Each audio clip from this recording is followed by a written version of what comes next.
Good afternoon everyone. আজকে সোমবার আর আজ হচ্ছে আমাদের নিরামিষ দিন। তো মা দেখাও আজকে তুমি নিরামিষ দিনে কি কি রান্না করেছো। দেখো আজকে আমি কি রান্না করেছি।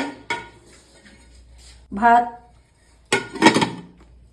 বলতে পারবে এটা কি? এটা হচ্ছে কলই শাক। কলই শাক বড়ি ভেজে, বড়ি আর বেগুন দিয়ে করেছি। অনেকে খেসারি শাকও বলে, আমরা কলই শাক বলি। এটা হচ্ছে বেগুন ভাজা, একটু ব্যাটার করে ব্যাটারের মধ্যে চুবিয়ে বেগুনটা ভেজেছি।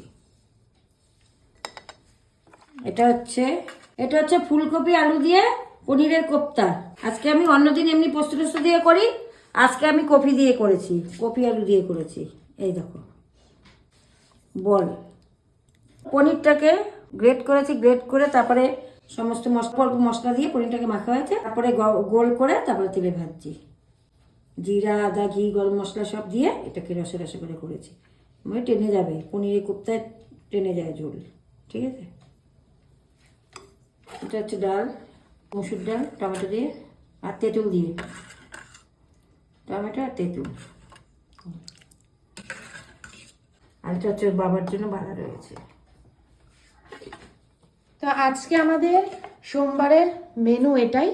তোমরা কে কি লাঞ্চ করলে অবশ্যই কমেন্ট করে জানিও। টাটা। টাটা সবাইকে।